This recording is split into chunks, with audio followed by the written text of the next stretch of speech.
Bonjour à vous, bonjour à tous et à toutes. Bienvenue pour ce premier webinaire Résiliar Unima. Nous avons souhaité, donc au sein de l'Unima, nous avons souhaité nous associer à un projet initié par l'UNESCO. Notre objectif est de faire état des résiliences d'artistes dans le monde, des résiliences de marionnettistes. Nos débats vont avoir lieu en plusieurs langues, 5 langues, donc français, anglais, espagnol, chinois, mais également russe. Donc là, vous assistez au premier débat en français et je vais tout de suite donner la parole à la secrétaire générale de l'UNIMA, Idoia Otegui, et ensuite je reviendrai vers vous. Idoia, c'est à toi. Bonjour à tous et tous. Et comme Clément vient de dire, nous commençons aujourd'hui Résiliar, l'initiative de l'UNESCO que l'UNIMA a le plaisir de rejoindre en tant qu'ONG, des partenaires de cette organisation mondiale.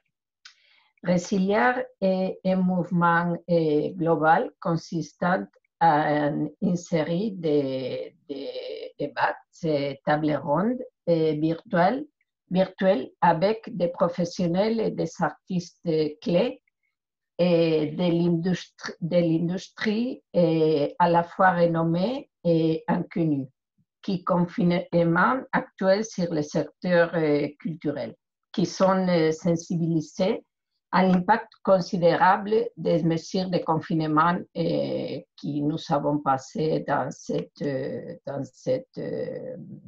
ces mois passés.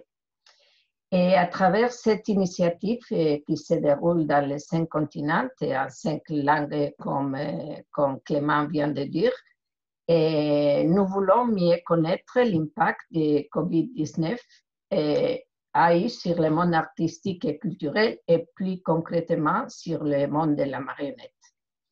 Et nous voulons savoir également comment vous pensez ou nous pensons l'avenir et le futur de notre monde de la marionnette après le COVID-19. Et bon, comme j'ai parlé avant avec Clément et avec nos amis qui nous accompagnent aujourd'hui, je crois que le plus important aujourd'hui, c'est d'écouter les 6 panélistes que nous avons et que je crois que c'est le plus important. Et Clément, qui est membre de TEMA, de la section française de l'UNIMA, et c'est le coordinateur général de ce projet et en même temps le coordinateur et modérateur de la table ronde que nous avons suivre aujourd'hui. Et je vous laisse avec lui. Il va nous introduire les panélistes d'aujourd'hui. Et bon, j'espère que vous allez suivre les autres tables rondes que nous allons avoir pendant tous les mois de juin et juillet jusqu'à le mois d'août et dans les différentes langues, comme Clément vient de dire, et pendant tous les lundis, je crois, presque tous les lundis. Mais vous pouvez connaître l'agenda dans la page web de l'UNIMA. Je vous laisse avec Clément.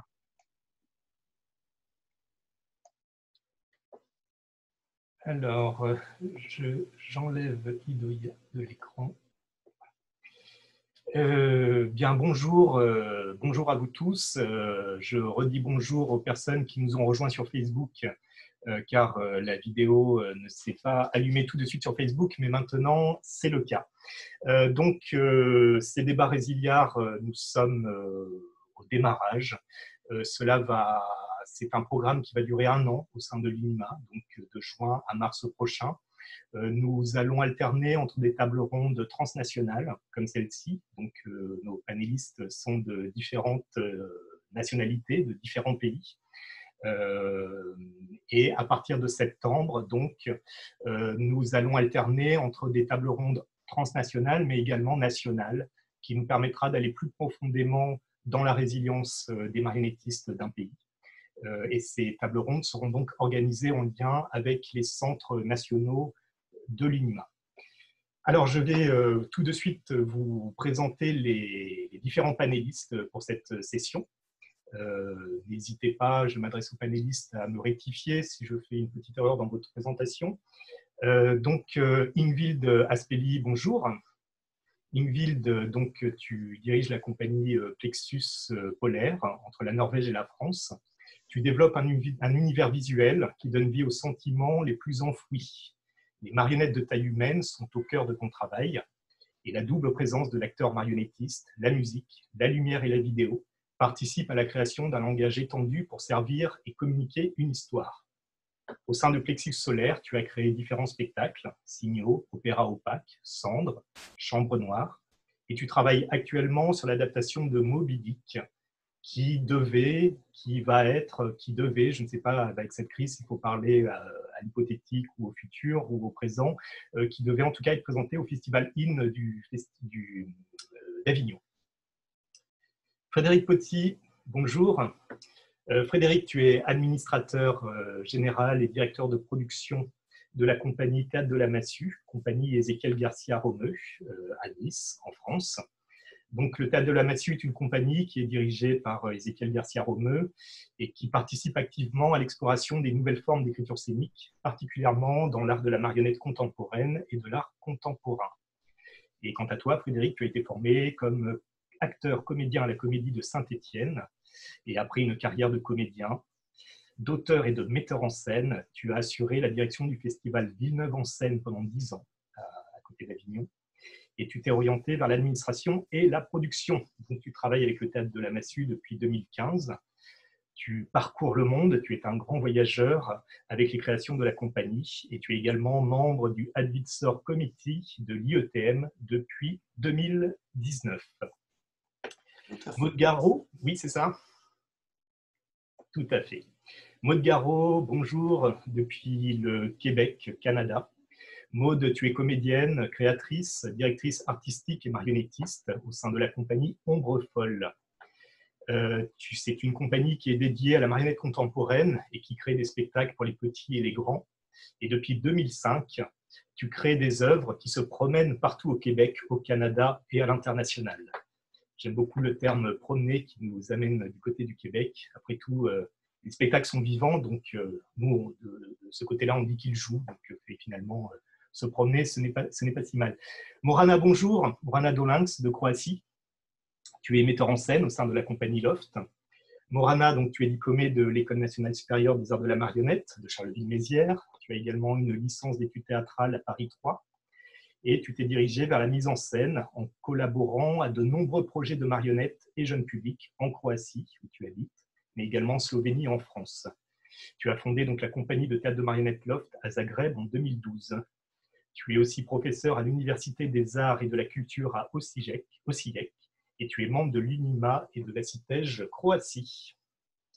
C'est bien ça. Didier Balzo, bonjour. Didier, oui, parce que j'ai dû couper encore les micros de tout le monde pour le moment, donc, mais je vous vois acquiescer. Didier, donc, depuis la Belgique, tu es directeur artistique des Royal Marionnettes. Tu es marionnettiste professionnel depuis 36 ans, directeur des Royal Marionnettes depuis 29 ans.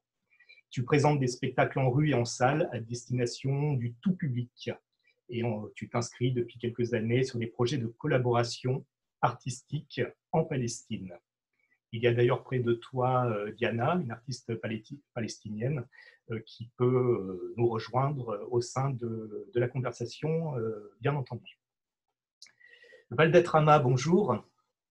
Valdette, depuis le Kosovo, donc tu es dramaturge, marionnettiste, comédien au théâtre d'Odona, le théâtre municipal de la ville de Pristina.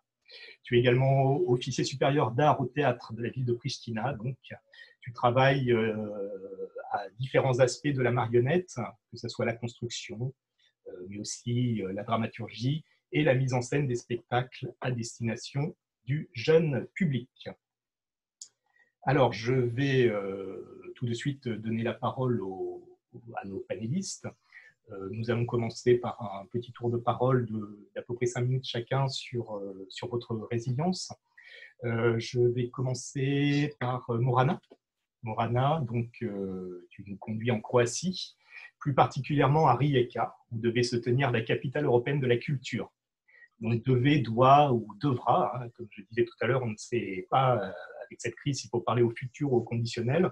En tout cas, Morana, le confinement a été décrété quelques jours avant la première de ta création, qui devait donc se jouer au sein de la programmation de Rijeka, capitale européenne de la culture.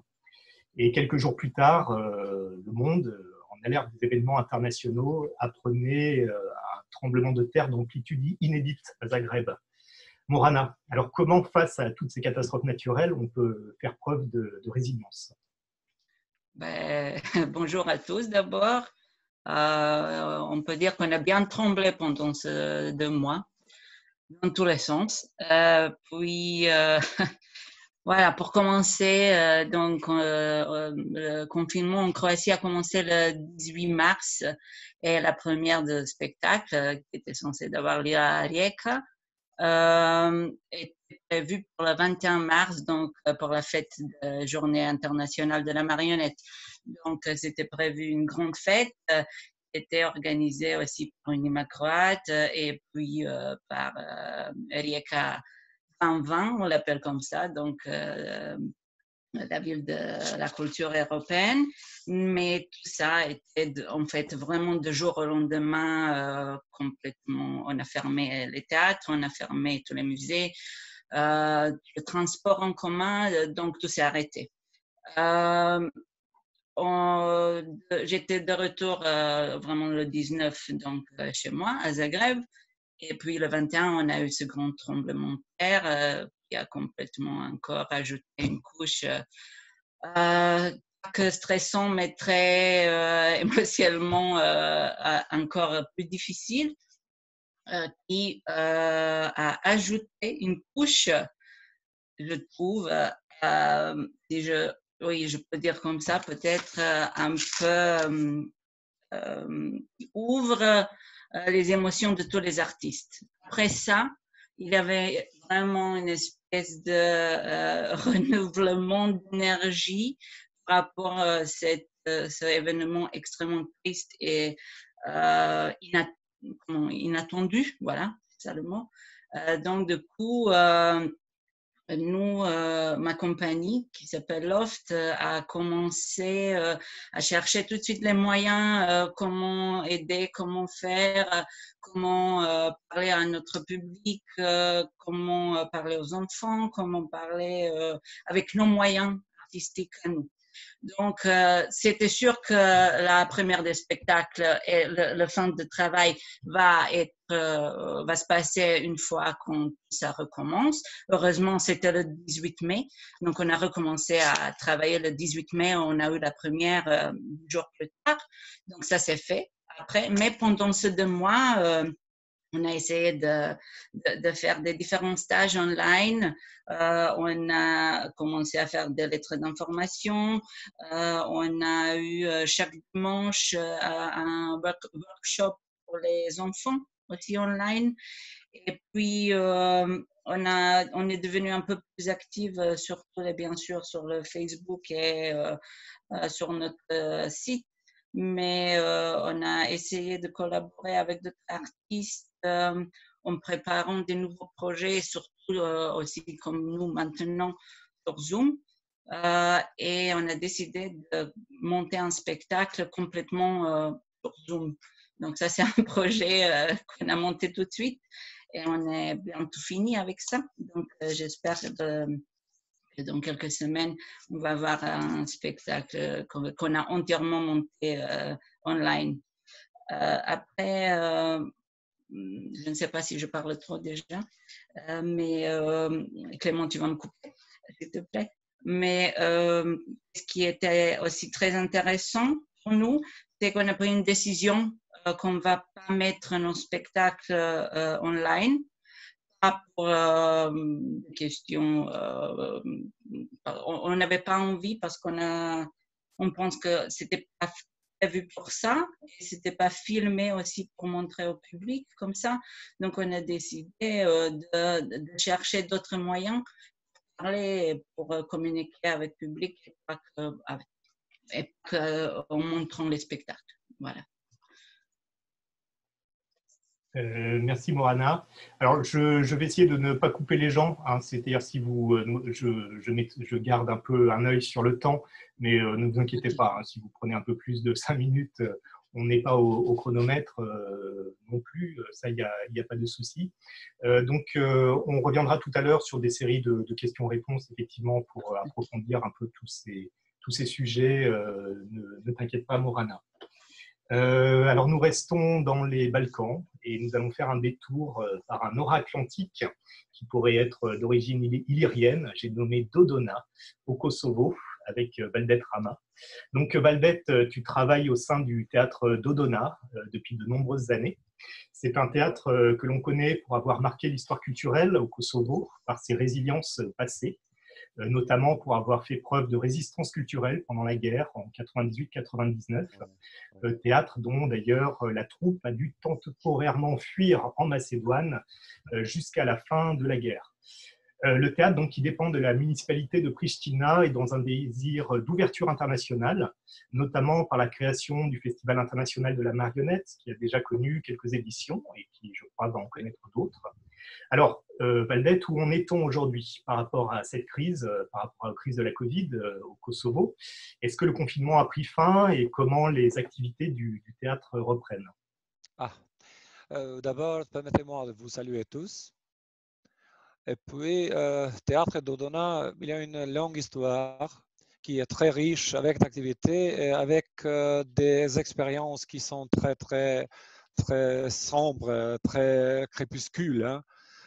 Pendant la guerre, et puis après la guerre, et maintenant, c'est la troisième guerre que nous luttons avec le Covid. C'est un problème qui nous a donné une restriction de la gouvernement et qui ne nous donne pas de droit d'ouvrir le théâtre, de donner des spectacles. Nous n'avons pas de problème avec les spectateurs parce que nous avons de derniers temps beaucoup appels téléphoniques pour donner des informations quand nous startons avec les présentations. Mais maintenant, pendant la situation qui est très, très difficile en Kosovo avec Covid, nous ne sommes pas dans les situations à starter avec présentation.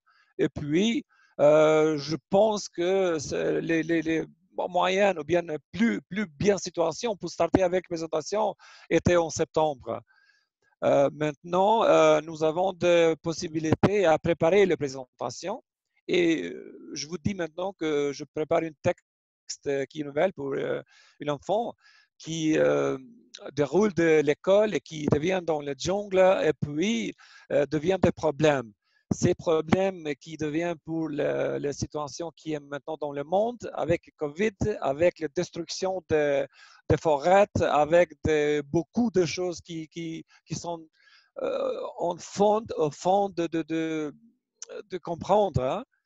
Et puis, il y a une option que pendant l'état, nous sommes en situation à donner de choses parce que j'ai beaucoup d'expérience de préparer les marionnettes, préparer la scène et puis d'écrire le texte. Et puis, cette présentation va finir en septembre, je pense. D'autre manière, il est très difficile. Nous sommes dans la tendance de donner des ordres ou bien de décisions de gouvernement à starter. Mais il était très difficile pour ce moment.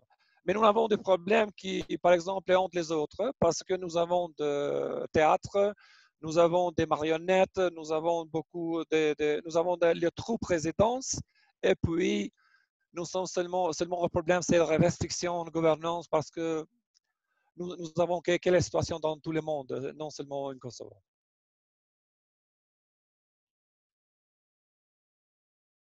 D'accord, merci Valdet.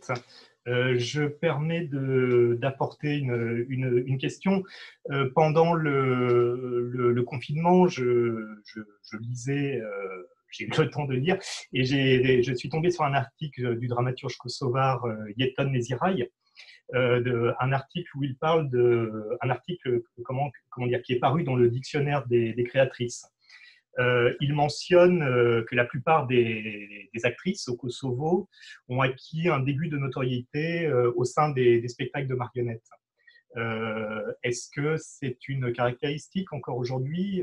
Quelle est la part de représentation des artistes hommes et des artistes femmes au sein du théâtre de Donna? Et est-ce qu'il y a, comment dire, une difficulté supplémentaire d'être une marionnettiste femme en période de crise? Il faut que... Oui, Dodona a seulement une femme qui est artiste de marionnettiste. Mais maintenant, nous sommes dans un process de municipalité où nous avons des chances d'apprendre 5 nouveaux artistes de théâtre qui deviennent pour les présentations des adultes, mais aussi pour les présentations des enfants, pour les présentations avec Poupette. Mais ces situations en process, il faut donner un concours et puis on avait vu. Moi, je cherche à prendre 3 femmes et 2 enfants, 2 femmes, 2 mains, parce que nous avons maintenant dans notre troupe 3 personnes qui sont de mâles et seulement une femme. C'est la situation et je m'entends à donner une stabilisation, par exemple, de donner une situation qui est très libre même. Parce que si vous êtes dans une situation que seulement la Rosa qui est actrice dans le théâtre est malade, complètement la production est là-bas. C'est la situation très difficile. Maintenant, nous sommes dans ce process d'apprendre 5 nouveaux artistes et puis on a vu. D'accord. Merci Valdette. Je propose de passer d'une mer à l'autre. Nous allons laisser de côté les imaginaires odysséens de la vieille Europe pour rejoindre celui de Melville. Ingrid Aspeli, depuis la Norvège, que fait-on alors quand on apprend un confinement et que l'on attend une équipe franco-norvégienne pour une résidence en vue d'une création au Festival IN d'Avignon? Comment résiste-t-on à cette baleine, Ingrid? Oui, alors nous, quand le confinement a commencé, on était en pleine répétition aux îles Lofoten, du coup, tout au nord de la Norvège. Il y avait une partie de l'équipe qui était déjà là. Du coup, on était en pleine répétition. Quelque part, il nous a confinés dans le théâtre et eux, ils ont quitté le théâtre, ceux qui travaillaient, pour que nous, on restait comme un groupe et on a pu, du coup, eu vraiment la chance de pouvoir continuer à travailler pendant un bon moment. Même si la situation était de plus en plus stressante avec les frontières qui se fermaient, avec les informations qui changeaient de jour à jour, avec le stress de l'équipe aussi qui était très loin de leur famille, de leur vie, qui montait à petit. Du coup, plus en plus compliqué quand même de travailler dans une bonne manière.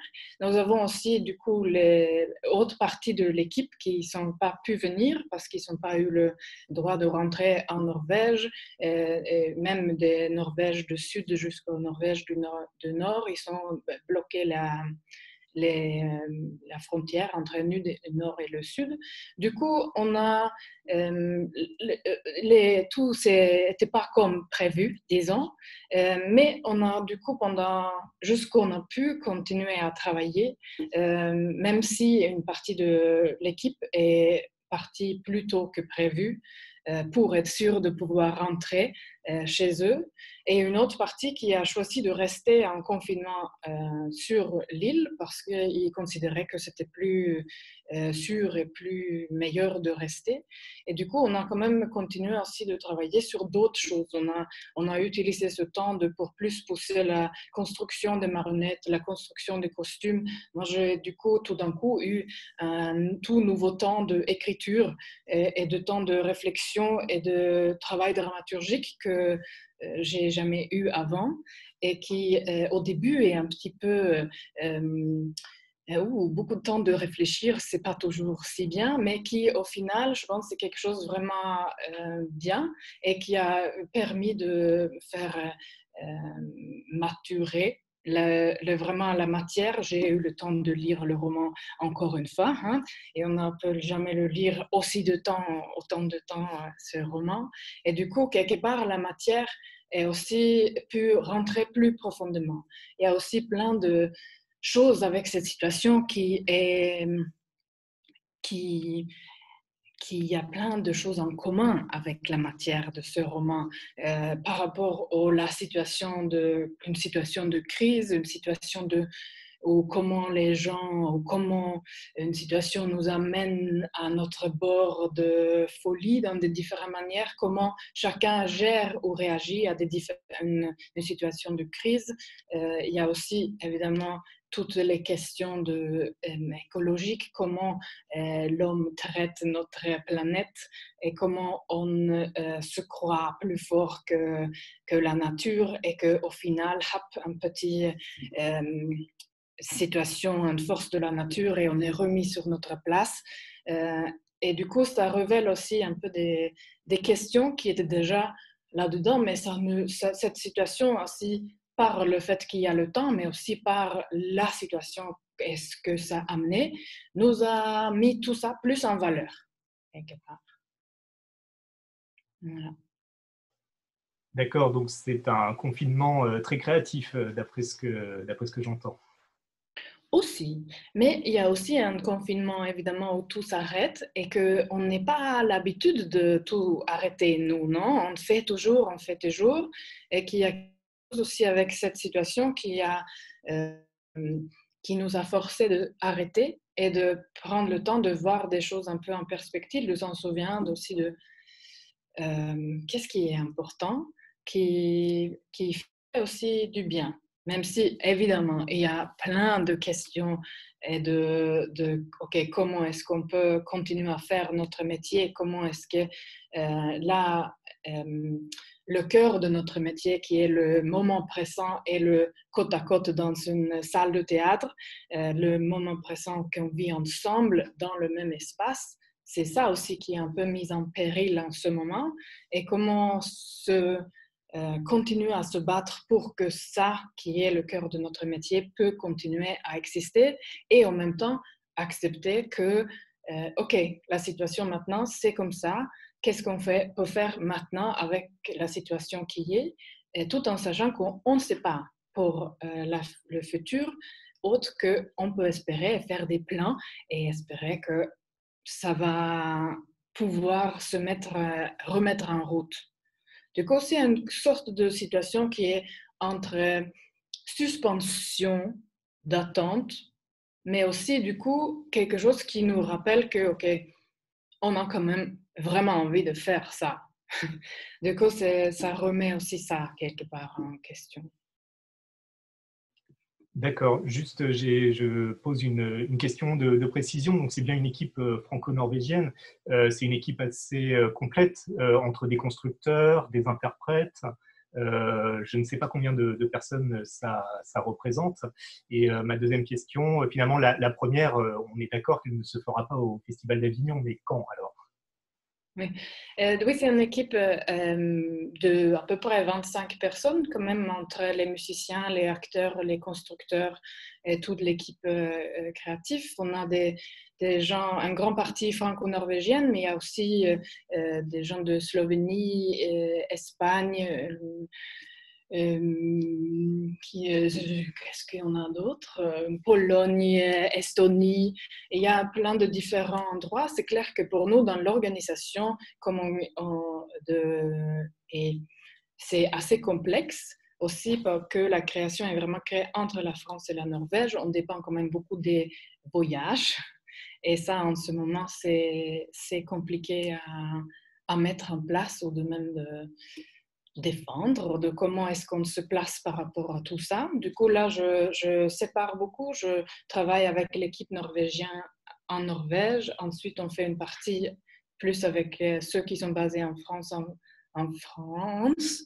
Et après, on mélange encore. À un moment donné, tout le monde doit quand même être au même endroit.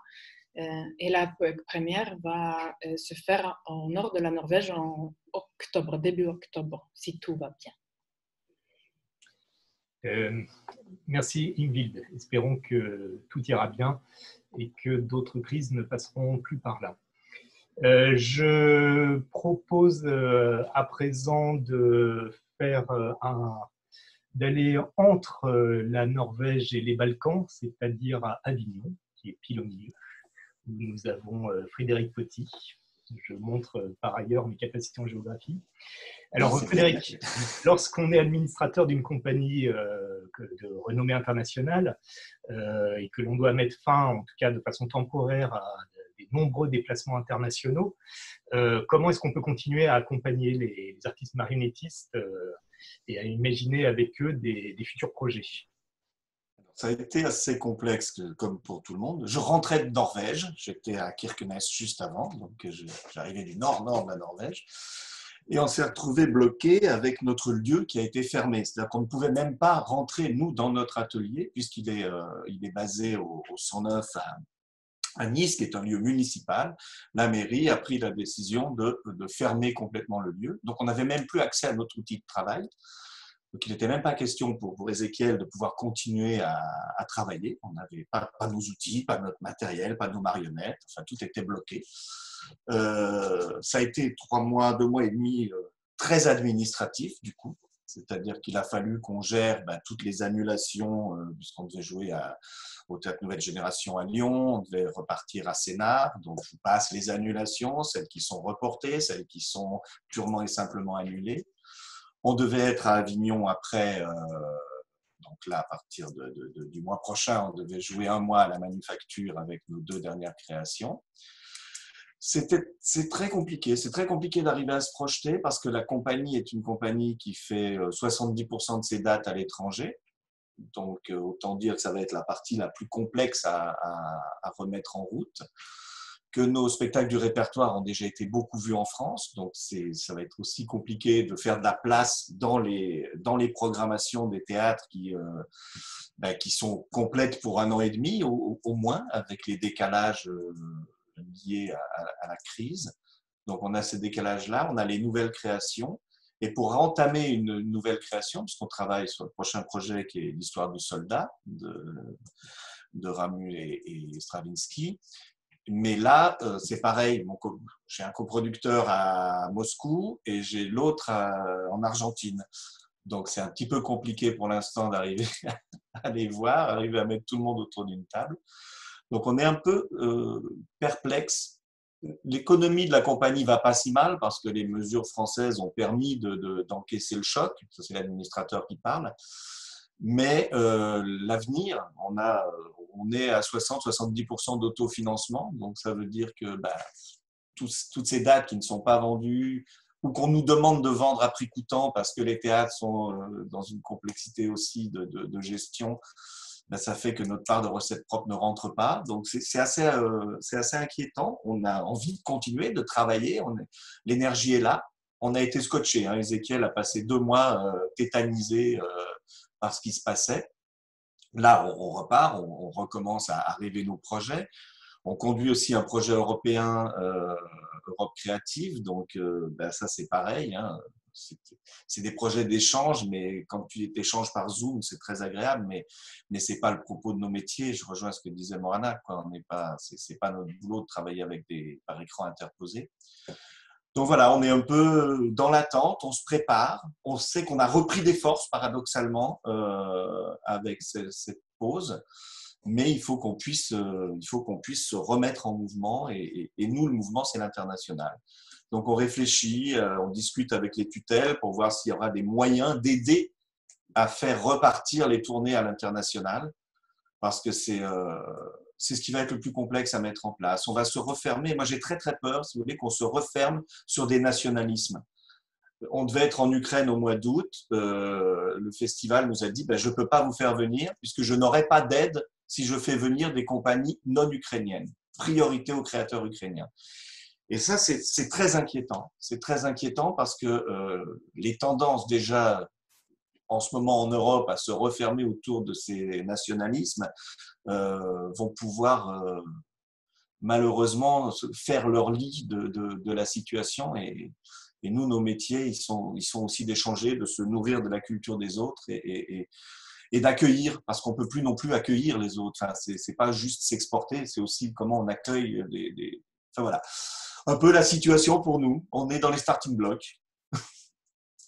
Oui, parce que c'est aussi beaucoup de projets en dehors de l'Union européenne. Donc, effectivement, alors pour l'instant, en Union européenne, on pense que les frontières vont finir par réouvrir un jour. C'est dans l'ordre des choses. La question se pose, on a peu de visibilité. Bon, moi-même qui connais bien l'Ukraine et d'autres pays, on a peu de visibilité sur la réouverture des frontières. On a peur des quarantaines possibles pour les déplacements des artistes. Enfin, c'est-à-dire que là, par rapport à l'Ukraine, les frontières ont réouvert, si j'ai bien suivi les dernières informations, mais il y a 15 jours de quarantaine. Du coup, voilà, comment est-ce qu'on peut gérer ça quand on est artiste et ou administrateur et qu'on doit se déplacer Ben là, il va falloir qu'on ait des vraies mesures à ce niveau-là. C'est-à-dire que si tu pars avec une équipe, bon, en France, il y a ce régime de l'intermittence du spectacle, mais un intermittent, si vous le bloquez 14 jours dans le pays où il va jouer, il joue 8 jours et il revient, il est à nouveau bloqué 14 jours, ça veut dire qu'il a perdu un mois de travail. Et ce n'est pas aux assédiques de payer ce mois de travail. Donc, il faut trouver un système, il faut qu'on arrive à continuer à bouger et à gérer ces quarantaines. Il va falloir repenser nos tournées, repenser la structure même de nos tournées internationales. On ne pourra plus partir d'un côté à l'autre de la planète. Je pense qu'il va falloir essayer de s'organiser un peu, quoi. Mais oui, ça va être compliqué. Mais on ne pourra pas le faire seul, en tout cas. Je pense que si les tutelles ne viennent pas à l'aide de ça, la tournée internationale, ça va devenir très, très complexe. D'accord, merci pour toutes ces précisions. On approfondira tout à l'heure dans le deuxième round, parce que beaucoup de questions me viennent.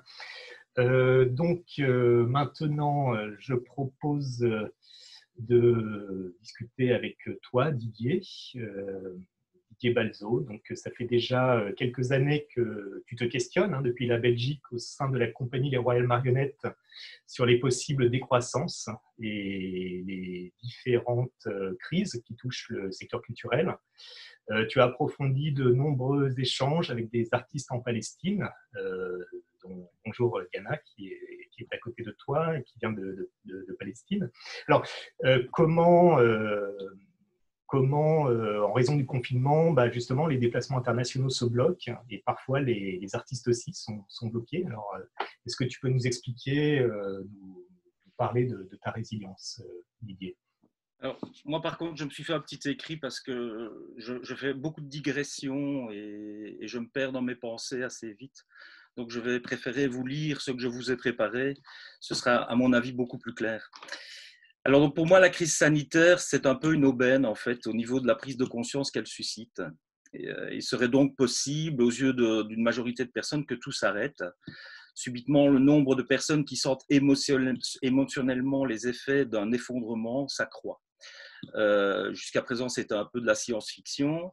Et là, on a les traces de ce que ça pourrait donner, en fait. Le fait de proposer des alternatives n'est donc plus autant reçu comme une initiative consécutive à une vision ultra pessimiste portée par des uluberlus écolo-gaucho-bobo-réac. Et les êtres un peu sensés qui acceptent la réalité, la conjonction des faits liés à la crise climatique, la pénurie de carburants fossiles, la surexploitation des ressources naturelles, la disparition en masse des espèces animales, la gestion hasardeuse du nucléaire, l'asphyxie du système capitalisme, la croissance démographique sentent dans leur chair ce que l'avenir pourrait nous réserver de bien plus grave encore. Ça, c'est le premier constat que j'ai fait en voyant approcher cette crise. Donc les effets de la crise sanitaire, à savoir une société s'arrête de fonctionner à l'échelle planétaire et subit des pénuries, des restrictions de circuler, l'accroissement de la pauvreté pour certains, des troubles psychologiques pour d'autres, l'augmentation des inégalités, la restriction des libertés, ça ce sont des effets qu'on peut déjà voir à ce moment-ci de cette crise. Donc ces effets donc, ne nous ont pas, nous ici au sein des Royales, on n'a pas reçu un coup de poing dans la figure quand la crise sanitaire est arrivée au niveau des effets que ça provoquait. Du coup, étant donné qu'effectivement on se questionne depuis pas mal d'années, on a vu le film Demain comme beaucoup, on a lu pas mal de bouquins sur le sujet, donc il fait quelques années qu'en fait on se questionne. Il faut dire que nous, je pense qu'on peut se situer dans une échelle de petite compagnie, enfin une compagnie, oui, nous sommes à une échelle de petite compagnie, et donc c'était plus facile pour nous de penser décroissance, entre guillemets, déjà, parce que nous n'étions pas très gros. Et donc on a décidé à penser à ça, on s'est décidé à penser à ça il y a 5 ans. En fait, on a revendu les plus gros véhicules de la compagnie, on avait des poids lourds, on les a revendus. On a diminué nos volumes de scénographie, on a arrêté de tourner avec notre chapiteau. On avait un chapiteau de 250 places, on a arrêté de tourner avec. Et on a vraiment fait du forcing auprès des organisateurs pour qu'ils mutualisent les tournées, pour ne plus devoir faire des déplacements pour une seule date ou pour un seul festival. Donc ça fait des années qu'on y travaille. Et on a aussi mis un principe de tourner à vélo. Donc, je me suis fabriqué un petit castelet que je tire avec un vélo. Et on demande aux organisateurs de mutualiser les tournées dans un rayon réduit au niveau nombre de kilomètres. Donc ça, c'était déjà en place. Alors, aujourd'hui, on s'est dit, mais tiens, finalement, on va créer nous-mêmes un réseau ici. Donc, on s'est activé pendant le confinement à contacter tous les organisateurs de la région.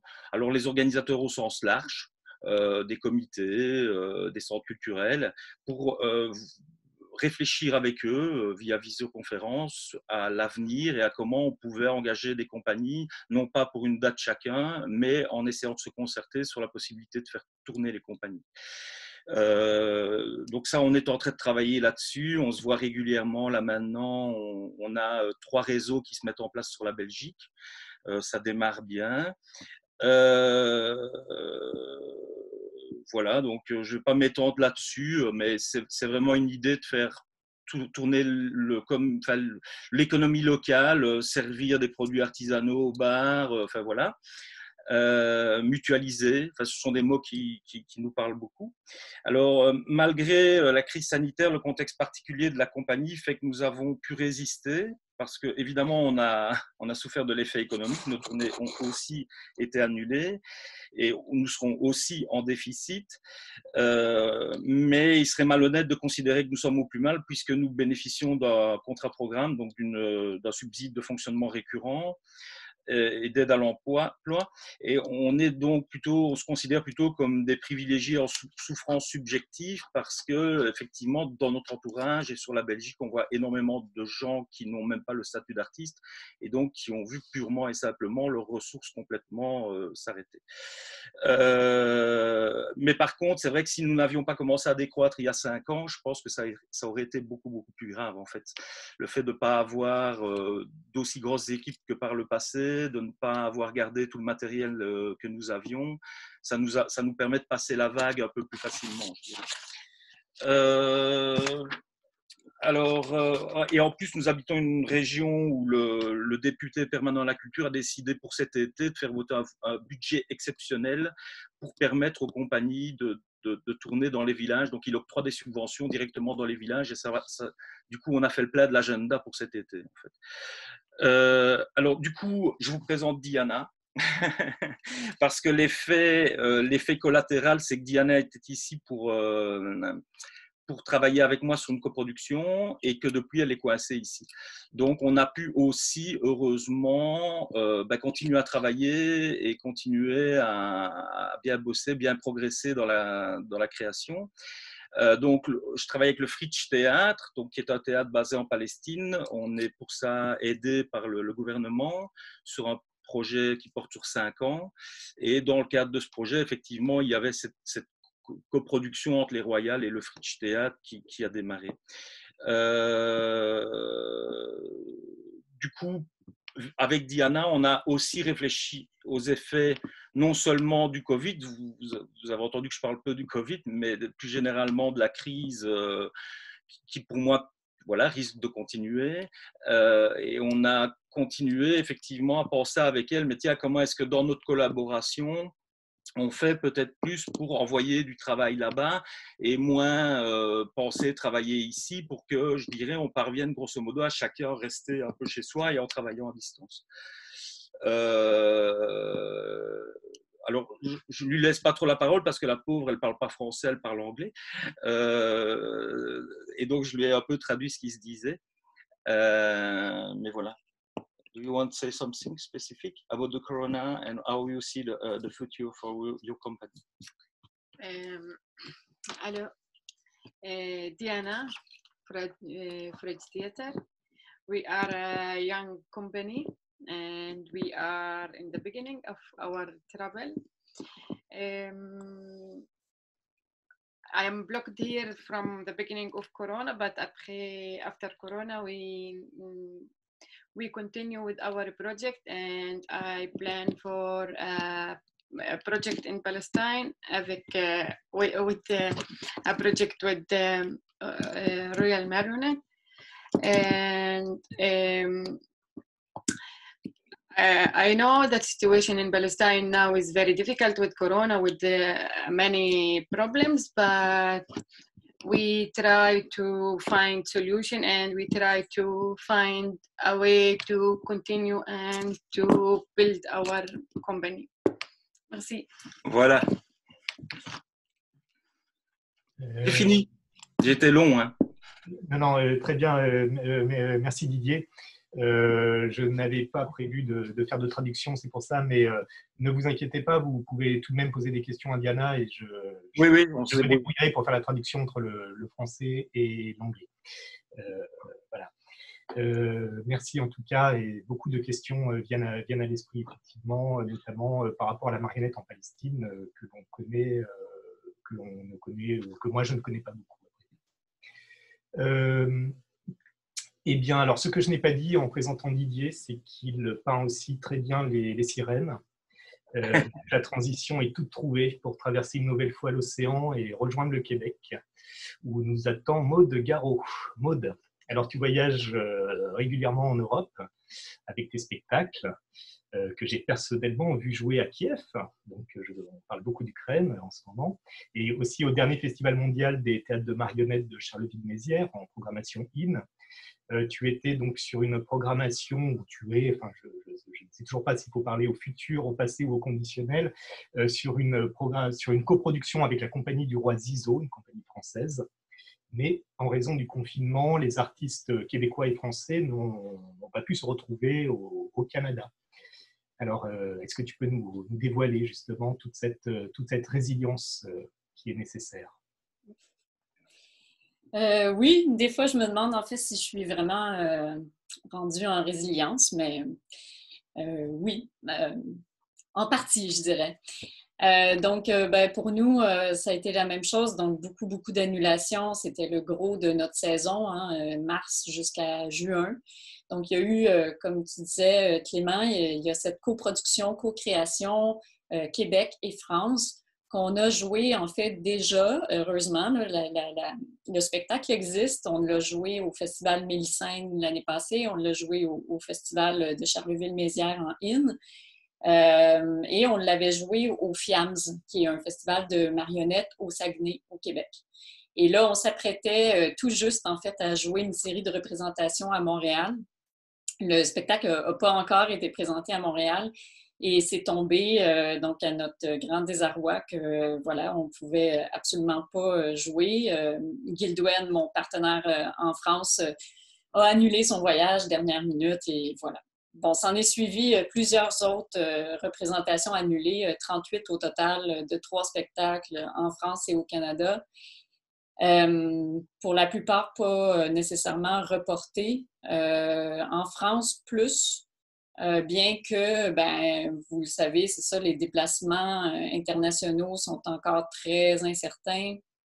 Donc, par exemple, il y a eu l'idée de déplacer des représentations qu'on devait jouer en juin au Mouffetard, les déplacer en septembre, mais septembre, c'est trop tôt, probablement que je ne pourrais pas y aller.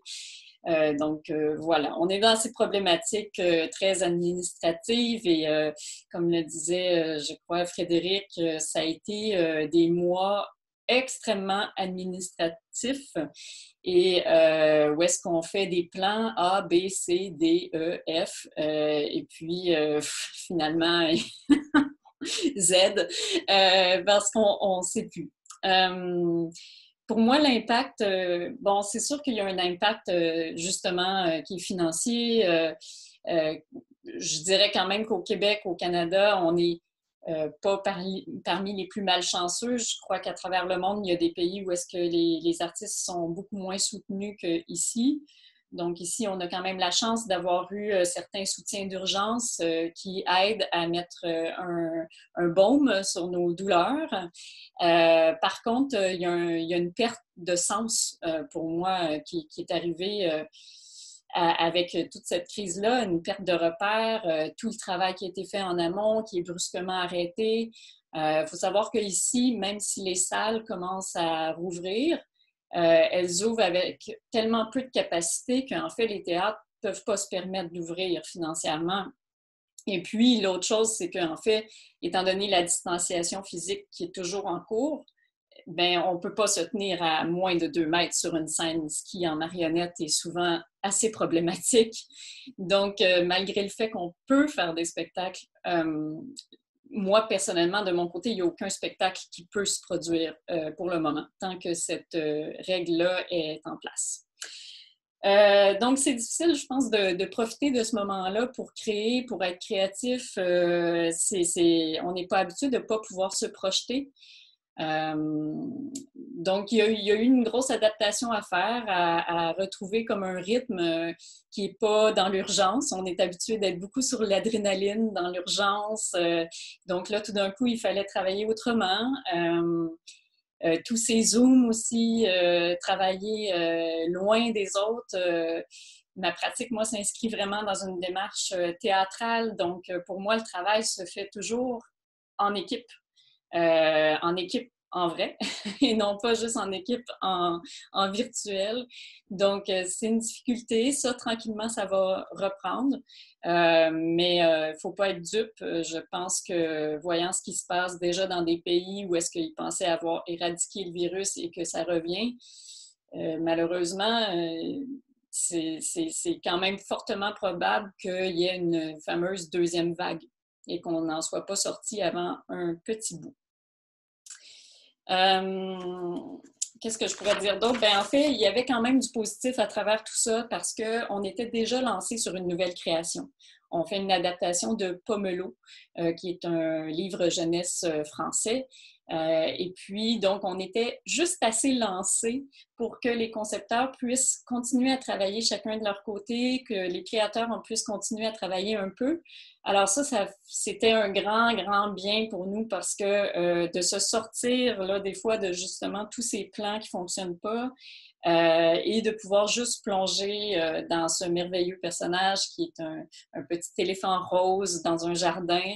Alors, ce qui m'a probablement porté aussi à justement mettre beaucoup d'énergie dans le jardinage et de planter des choses qui poussent pour vrai, parce que les spectacles en ce moment sont plutôt stoppés dans leur croissance. Donc, voilà. Merci. Merci à toi, Maude. Je propose qu'on rentre dans une partie peut-être un peu plus dynamique de questions-réponses. Il y a déjà des questions de l'audience que je trouve pertinentes de vous lire à ce moment-là. Donc, je rappelle, pour l'audience, vous pouvez poser vos questions par l'onglet questions et réponses. On me dit en privé que notre timing est parfait, donc voilà, tant mieux. Alors, une première question, observation d'Idoia Otegui, donc de l'UNIMA Espagne, secrétaire générale de l'UNIMA. Voilà, elle nous dit alors, comment peuvent faire les organisateurs pour surmonter les problèmes de quarantaine, des augmentations des infections, des risques et le risque du retour au confinement, car Idoia nous rappelle qu'elle est également organisatrice de festivals, qu'elle est très préoccupée par sa programmation et qu'elle ne sait pas comment programmer, si je comprends bien, notamment des compagnies internationales, et que d'une certaine manière, de revenir à une programmation de compagnies locales, c'est quelque chose de plus facile, en tout cas de plus prévisible. Tu parlais tout à l'heure, Frédéric, de ce risque de repli sur soi, en fait, de repli nationaliste. Donc, voilà, est-ce que effectivement la préoccupation d'Idoia, on comprend aussi qu'un programmateur fasse attention, soit lui-même dans un moment de doute. Voilà, c'est des questions que j'aimerais poser. Alors, Valdette, peut-être qu'il va y avoir ce retour au Festival international au Kosovo de marionnettes. Est-ce que c'est envisagé et comment est-ce que tu envisages la programmation de spectacles provenant d'autres pays, qu'ils soient limitrophes ou plus lointains du Kosovo? Oui, nous avons de dernier temps, à 2010. Valdette, est-ce que tu peux mettre un peu plus fort? Est-ce que tu peux parler un peu plus fort? Écoute-moi. Bon.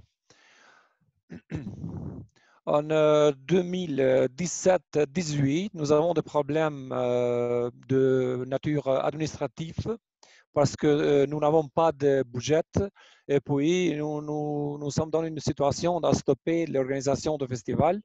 Mais maintenant, nous sommes en bonne rue, en bonne veille, parce que ces problèmes déroulent pour donner une explication, donner une décision. Et enfin, je pense que peut-être en 2021 ou 2022, il est une bonne situation à réorganiser les festivals.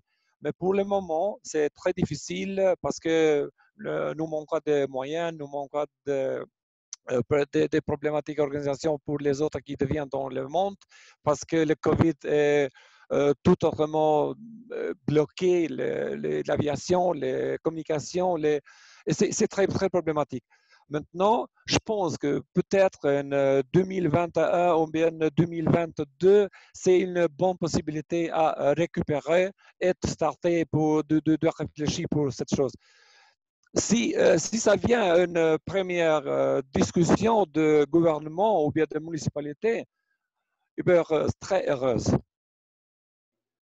Merci Valdette. Oui, Frédéric.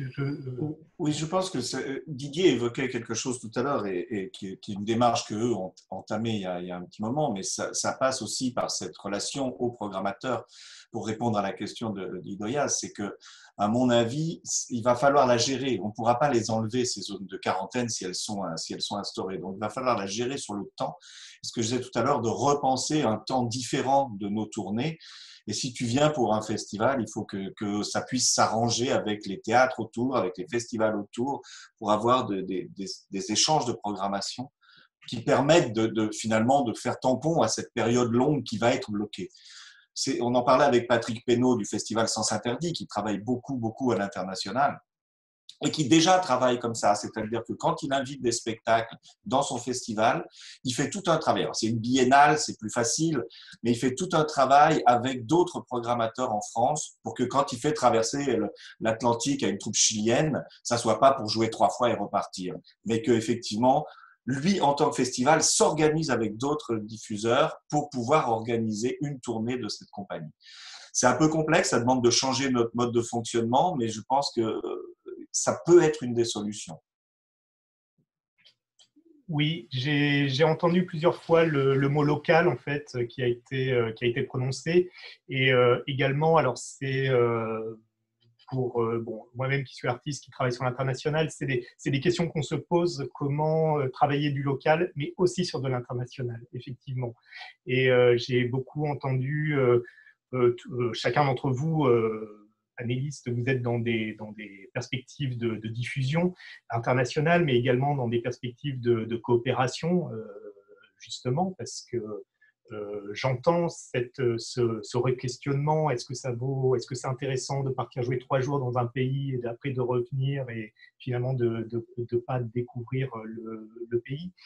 Donc la question que je veux poser en fait, c'est comment vous envisagez une nouvelle stratégie en fait sur l'international? C'est-à-dire, est-ce que vous envisagez plus de place à un travail long à l'étranger, justement pour aller au-delà de ces effets de quarantaine? Voilà, c'est un peu ces questions-là que j'aimerais sur lesquelles si vous voulez rebondir. Si je peux terminer, nous, effectivement, on est dans cette optique-là et on essaye de travailler avec les outils du numérique pour pouvoir éviter de trimballer un maximum nos accessoires, nos décors. mais qu'ils arrivent, on peut, avec maintenant des imprimantes 3D, avec des tas de choses, arriver à refaire une partie des choses sur place pour éviter de transporter aussi du matériel à l'autre bout du monde, quoi. Donc voilà, c'est d'essayer de travailler sur des temps longs, donc d'organiser nos tournées différemment et d'essayer de faire reconstruire sur place. Mais c'est pareil, au bout d'un moment, il y a de l'économie là-dedans. C'est-à-dire qu'il faut, si tu dois refaire des décors partout où tu passes, il faut qu'il y ait des accompagnements financiers pour ça. Mais je pense, enfin, en tout cas, la réflexion qu'on a entamée et on en a discuté avec la région PACA qui s'ouvre à ces questions-là, il va falloir trouver les moyens d'accompagner cet échange international. Ça peut être des moyens très techniques, très bêtes, comment on refabrique un décor à l'autre bout de la planète, parce que c'est aberrant de le transporter, et comment on installe des temps plus longs de diffusion sur place, des temps de travail plus longs. Voilà. Nous, c'est en tout cas les pistes qu'on creuse. Oui. D'autres réactions? Oui. Oui. Je pense que c'est bonne chose que nous sommes très armés avec désir de travail et avec une grande expérience de cette nature. Mais toute autre chose, ce sont par exemple, comme tu restarts avec l'économie pour le moment, et en même temps, comme le restart avec la culture qui est très connue et qui est très importante parce que la plupart des hommes ont beaucoup de problèmes parce que lui sont restrictés de rester chez maison. On n'a pas de possibilité à travail, mais la bonne chose la bonne vue de cette situation est que vous avez beaucoup de temps à réfléchir, beaucoup de temps à penser, de donner une décision, par exemple, pour le travail, ou bien de préparer des plans, et puis si vous avez des moyens, par exemple, moi, on n'a aucun problème à réaliser des marionnettes, réaliser des scénographies, d'écrire le texte, et puis seulement investissement que je donnais pour mes marionnettes, par exemple, pour mes présentations, sont les matériaux. Ce sont une petite part des investissements, et puis il est peut-être qu'en septembre, j'avais une bonne présentation, mais de mon petit investissement. C'est une manière. Si nous avons de l'expérience à réaliser des marionnettes, à réaliser des scénographies, nous ne sommes pas, comme explique, nous ne dépendons pas toujours de l'argent, hein, de l'économie, mais de starter. Et puis, si nous avons libre de donner de notre travail, je pense qu'il n'y a pas de problème.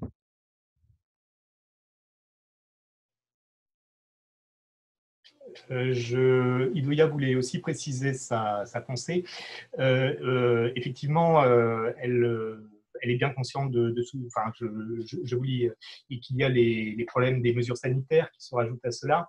Et qu'en ce moment, elle met en place un réseau en Espagne pour que les compagnies justement puissent jouer au-delà du festival, mais que c'est un moment particulièrement difficile pour mettre ça en place.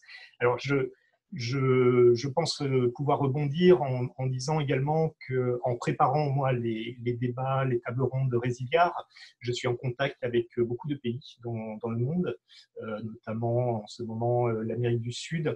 Et nous, on pense d'une certaine manière que le confinement est derrière nous, et d'une certaine manière, on a tendance à penser que la crise est derrière nous. Mais on peut voir qu'il y a encore des pays, hein, l'Amérique du Sud, moi les témoignages que je reçois, ils sont encore dans le pic, dans la montée de la crise. Donc, je pense que là, ce qu'on essaye de définir, il y a le monde de tournée idéale de l'après-crise, j'ai envie de dire, mais il ne faut pas oublier que les programmateurs sont aussi en ce moment dans des situations de crise, et que voilà. Et je crois qu'au-delà de la programmation, c'est aussi une question de relation avec les pouvoirs publics. C'est ce que tu parlais, Frédéric, en parlant de la région PACA. Et j'aimerais vous poser en fait aussi ces questions-là. Est-ce que vous sentez que les institutions, les pouvoirs publics, gouvernements, villes, régions, etc., ont été à la hauteur de la crise pour vous accompagner, vous, que ce soit vos structures ou vous en tant qu'artiste, de manière individuelle?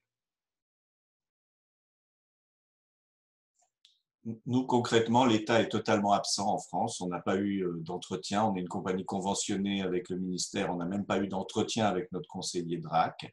En revanche, on a travaillé avec la région PACA qui tout de suite s'est saisie de la problématique et a voulu faire des tables rondes dans ce sens-là. On a travaillé avec la ville de Nice aussi, qui essaye de relancer les choses. Mais autrement, le ministère de la Culture français a brillé par son absence. Maud, je sais qu'il y a des relations complexes entre le Canada et le Québec et que les artistes, alors c'est assez dur à décrire pour moi, mais je crois que vous êtes les artistes francophones entre plusieurs gouvernements, plusieurs niveaux de gouvernement. Est-ce que tu peux nous donner quelques indications, nous expliquer un peu voilà. Oui, ben, c'est ça. Moi, j'ai suivi quand même de très près aussi tout cet aspect plus politique du problème parce que je suis aussi la présidente de l'Association québécoise des marionnettistes. Donc, je participe aussi aux travaux du Conseil québécois du théâtre. Alors, oui, effectivement, il y a deux paliers de gouvernement. Donc, il y a le gouvernement du Canada où est-ce qu'il y a un Conseil des arts et il y a le gouvernement du Québec où est-ce qu'il y a aussi un Conseil des arts et des lettres. Donc, de chaque côté, il y a eu des mesures d'urgence.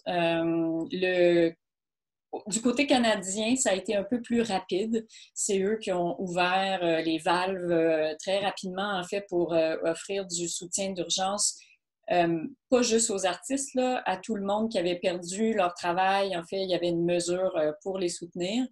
Après, il y a eu quand même rapidement aussi des annonces pour donner des mesures d'urgence aux organismes qui étaient soutenus par le Conseil des arts du Canada. Je dirais que les communications ont été quand même assez présentes avec eux depuis le début. On sent qu'ils comprennent le désarroi, ils comprennent que les arts de la scène, on va être les derniers à reprendre dans cette crise-là. Donc, après, est-ce que c'est suffisant? Est-ce que c'est bien ciblé? Ben, c'est sûr qu'ils ciblent entre autres sur le numérique. Je pense pas que le numérique, ça soit la panacée des arts de la scène. Donc, bon, c'est sûr qu'on comprend aussi que c'est difficile pour eux parce que même ils sont pas en mesure de prévoir du tout ce qui s'en vient. Du côté du Québec, là, ça a été pas mal plus compliqué. Il y a eu très, très peu de communication avec la ministre de la Culture qui veut toujours pas vraiment rencontrer le milieu. Il y a eu un gros plan de relance annoncé. Peut-être qu'il y en a qui l'ont vu, là, 400 millions de dollars annoncés. Bon, en réalité, il y a 100 millions là-dedans qui est du véritable argent neuf. Il y a plusieurs mesures, encore une fois, là, qui sont vraiment dédiées au numérique, donc qui ne touchent pas une très grande partie du milieu culturel. Et d'autres mesures aussi qui sont totalement irréalistes, là, de présenter des spectacles en distanciation et tout. Donc, on sent que ce plan de relance-là est vraiment très collé à des indications gouvernementales et non pas collé à une pensée, une philosophie artistique. Voilà. Mais on ne peut pas dire qu'on n'est pas soutenu complètement.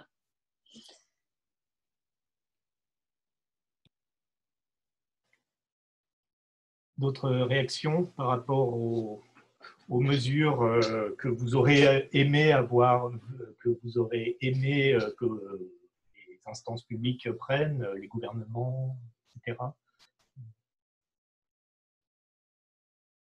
Didier, il faut que tu branches le... Ouais, alors, moi, je rebondis sur le Canada, du coup, parce que nous, au niveau institutionnel, je pense qu'on n'a rien à envier à d'autres pays. Donc, nous,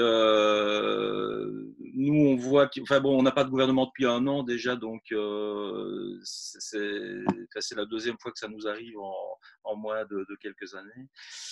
Et donc, au niveau fédéral, ben, cette crise, ça amène aussi une percée de l'extrême droite, donc au niveau national.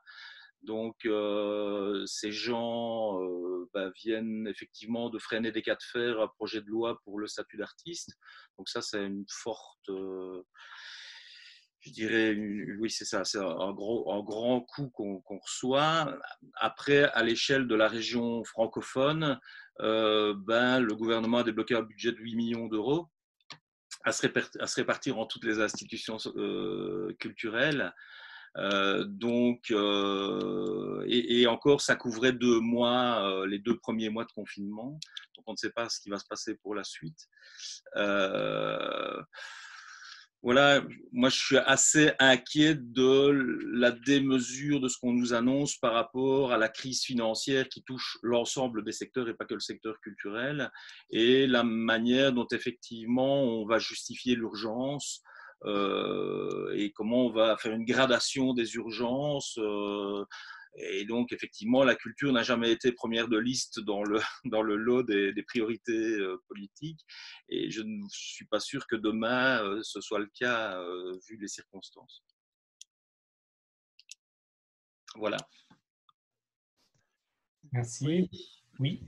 Il y a une bonne chose chez nous à Kosovo parce que le ministère de la Culture a donné beaucoup de décisions, parce que chaque année, lui a donné des concours pour les projets d'organisations non gouvernementales et pour les individus.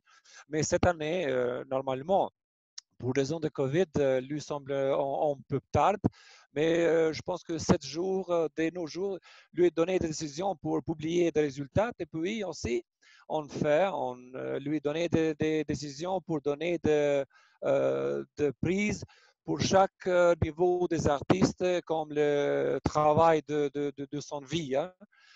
Et puis, ce sont des choses que le gouvernement a des possibilités à donner. Parce qu'en ce moment, beaucoup d'argent sont très nécessaires à starter la culture. Et puis, nous sommes dans une situation que beaucoup de gens ont beaucoup de problèmes avec des situations d'environnement, des familières et des autres choses. Pendant que normalement, si nous sommes au dehors de notre maison, la situation va être complètement différente. Hein? Mais c'est la situation ici. Mais normalement, la gouvernante donnait une décision que les théâtres de ville lui donnaient sous son ensemble. Mais dans ce moment, lui a préparé les législations depuis, je pense que va être dans son rue et pas de problème. Hein. Chaque ville, chaque théâtre de ville a donné des concours pour apprendre 8, 10 plus des artistes en notre, par exemple, troupes qui sont résidentes. Hein. C'est la situation à Kosovo pour le moment, mais on avait vu maintenant qu'est-ce qui se passe après la COVID. Hein.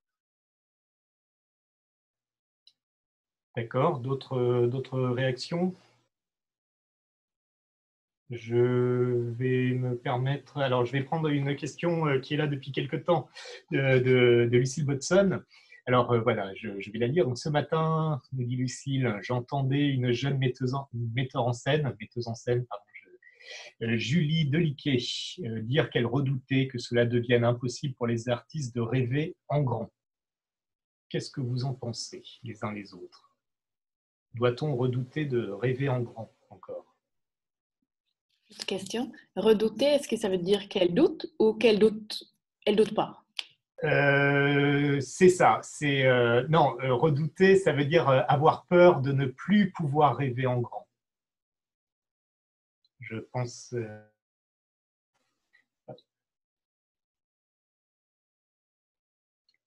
Peut-on encore envisager des projets ambitieux? Je dirais il le faut. Je dirais que c'est vrai que, comme je disais, c'est difficile de se projeter, c'est difficile d'imaginer des choses. Donc, bien entendu, c'est difficile en ce moment de rêver en grand, mais je pense qu'il ne faut pas tomber dans le... Je pense que ce ne serait pas une chose pour nous aider de se réduire, en fait. Déjà, je veux dire, si on fait ça, beaucoup de gens vont aller dans ce sens-là et vont nous réduire au silence. Donc, je pense qu'il faut continuer de rêver en grand, puis je pense que les gens en ont particulièrement besoin. Après, comment ça va se faire? Ben, ça, c'est sûr que c'est une question, mais je pense que c'est quand même notre rôle aussi comme artiste, après tout. Didier? Oui, donc on échangeait là-dessus avec Diana ici, et moi je pense que on peut rêver en grand avec des petits moyens en fait.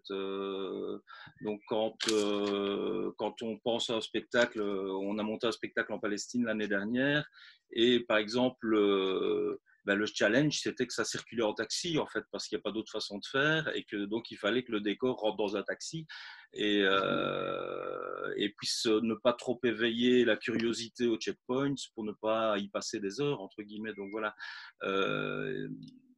cette réalité, voilà, c'est comme la dramaturgie en théâtre, c'est une ligne de conduite qui ne nous empêche pas de rêver entre guillemets.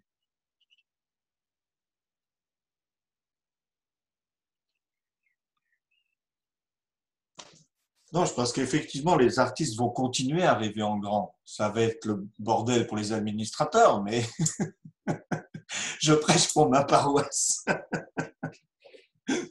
Non, mais tu as raison, Didier, c'est ça. De toute façon, les rêves des artistes sont toujours en grand. C'est après, c'est quels sont les moyens. Et le moyen, enfin, voilà, comme son nom l'indique, c'est un moyen d'arriver à. Mais moi, je suis pas inquiet sur ça. Je suis vraiment pas inquiet sur cette capacité-là des artistes à rebondir et à continuer à nous transmettre le monde. Mais je suis plus inquiet sur la façon dont on va pouvoir le diffuser, cette parole-là. Ça, c'est plus inquiétant.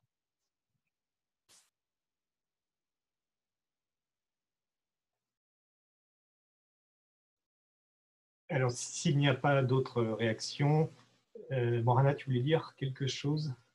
Oui, je suis en train de réfléchir. J'ai plein de choses à dire et je ne sais pas d'où commencer en fait. Je pense que surtout, on ne peut pas arrêter de rêver en grand. Je pense que c'est comme un mode d'emploi qu'on a eu quand on a décidé qu'on va faire ça. Je ne sais pas, qu'on a décidé d'être artiste. Mais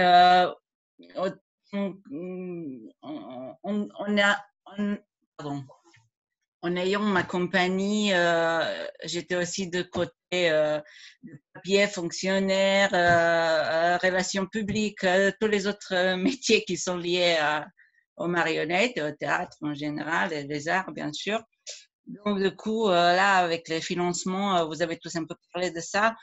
On a eu un petit aide du ministère de la Culture, mais avec le tremblement de terre, la ville de Zagreb a, par exemple, d'abord coupé toutes les finances pour le secteur de la culture. Et ça, c'était un grand claque. Et ça, c'est quelque chose peut-être pour nous plus grand que le tremblement de terre. Donc, ça, c'est des sujets, je ne sais pas si j'ouvre, j'essaie toujours vraiment d'être positive, mais là, cette fois, c'est un peu dur d'être positive quand on n'a vraiment pas d'interlocuteur avec qui on peut parler tranquillement, voir qu'est-ce qu'on peut faire. Parce que déjà, la culture, elle est vraiment très, très bas au niveau de financement, je parle au niveau d'État et des villes aussi. Donc, les seuls théâtres qui peuvent, je pense, exister et un peu survivre en ce moment en Croatie, c'est des théâtres nationaux et théâtres de ville. Et comme dirait Maud, les petites compagnies et les petits théâtres ne peuvent pas maintenant louer des salles et inviter leur public pour venir voir parce que ce n'est pas possible. Par exemple, le dernier théâtre où j'ai travaillé à Rijeka, c'est théâtre de marionnettes et il y a 122 places. Et avec les mesures qu'on a maintenant, il n'y a que 30 personnes qui peuvent entrer dans le théâtre. Donc, du coup, au lieu d'avoir une soirée de la première, on en a eu 3 de suite. Je ne sais pas, est-ce que c'était bien ou pas, on se moquait un peu de ça, mais dans une côté positive, dans une façon positive, mais en voyant 30 personnes, metteur en scène qui regardait sa première, c'était un peu triste pour moi. Et après, de l'autre côté, j'étais super contente parce qu'on l'a pu faire. Si c'était ma compagnie à moi, ma propre compagnie, je ne pouvais jamais faire ça parce que je n'ai pas assez de moyens. Donc, aussi pour revenir à tout ça, ce que vous avez parlé à l'international. Moi, pour le moment, je ne sais pas et je vois pas comment on peut faire, sauf utiliser ce fameux Zoom, Skype et tous les autres moyens comme ça. Mais j'espère que ça va aller. On va essayer de rester positive. Mais là, par exemple, depuis une semaine en Croatie, parce qu'on est un pays vide de tourisme, le numéro des gens malades de Covid augmente sérieusement. Donc là, on est censé dans une semaine partir en Monténégro pour notre première tournée, faire un spectacle et on n'est pas sûr si on va pouvoir le faire.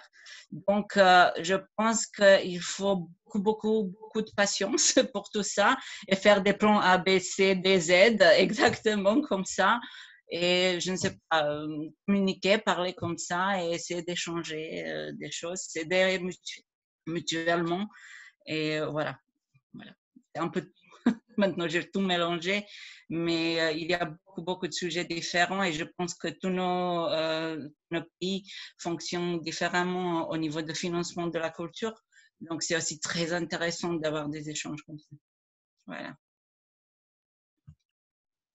Et Ingvild, alors toi qui es à cheval sur deux pays, si je puis dire, entre la France et la Norvège, donc je rappelle que, si je ne me trompe pas, hein, la compagnie Plexus Polaire est en France, hein, donc effectivement.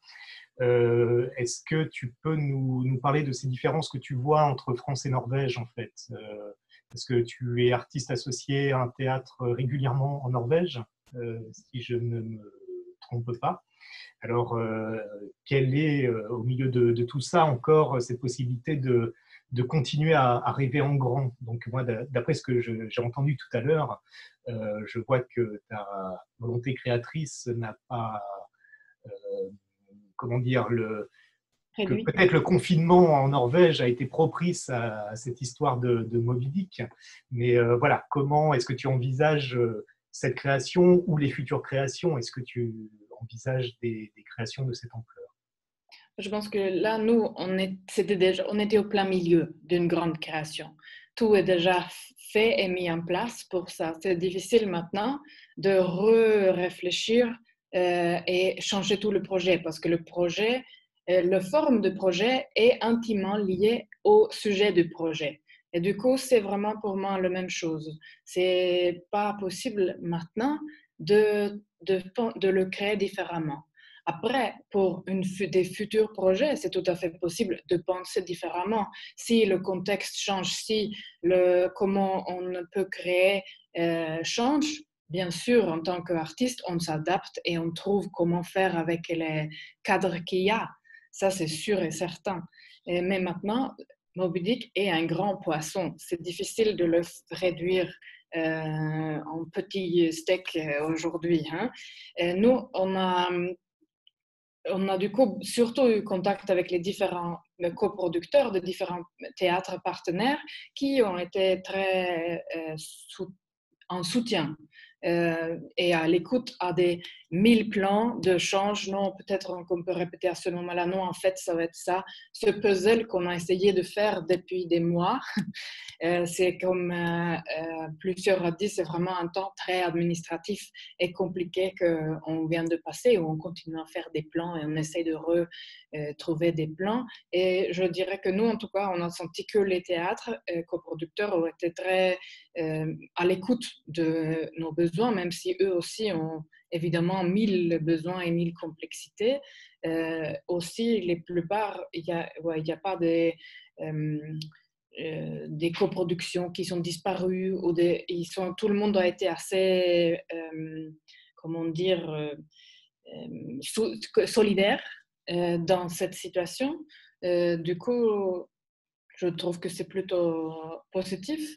Après, dans les différentes manières France-Norvège, en France, il y a ces deux différents systèmes. En France, il y a le système intermittence, du coup, il y a une autre régularité dans les salaires des artistes, là où en Norvège, c'est vraiment, tout le monde est freelance, du coup, c'est vraiment par contrat. Du coup, nous, comment c'était différemment géré vraiment avec l'équipe en Norvège et l'équipe en France. Comme c'était des répétitions, nous, on a pu déplacer les répétitions pour qu'on évite d'enlever des mois de travail des artistes qui sont dans le parti. Du coup, c'est gérer vraiment deux différentes manières pour essayer d'assurer que personne ne se retrouve sans rien. Je rebondis sur ce que me dit Idoia quand elle parle que la grandeur des arts de la marionnette, c'est que justement on peut faire de magnifiques spectacles avec peu de choses ou beaucoup de choses également, et que les marionnettistes sont capables de s'adapter aux circonstances et aux différentes grandeurs. Également, une autre observation d'Idoia, quand elle me parle du Topic, donc le musée de la marionnette en Espagne. Voilà, je lis et je découvre. Donc, en ce moment, le Topic peut recevoir 5 personnes à la fois si ces personnes sont de la même famille, ou 3 s'ils ne sont pas de la même famille. Alors, j'ai entendu parler des mesures sanitaires qui arrivent en France sur les spectacles. Alors, c'est vraiment tout nouveau, donc j'espère ne pas faire d'erreur. Mais il y a un peu ce cas de figure. Les personnes peuvent s'asseoir les uns à côté des autres s'ils se connaissent, mais s'ils ne se connaissent pas, il faut un siège d'écart. S'ils ont réservé ensemble, même pas s'ils se connaissent, il faut qu'ils aient réservé ensemble, que la réservation soit sur la même personne. Parce que c'est le logiciel qui va faire le tri pour les places au milieu, etc. Donc, c'est déjà un élément de réponse parce que je me demandais comment les logiciels allaient gérer cette nouvelle donnée. Mais finalement, je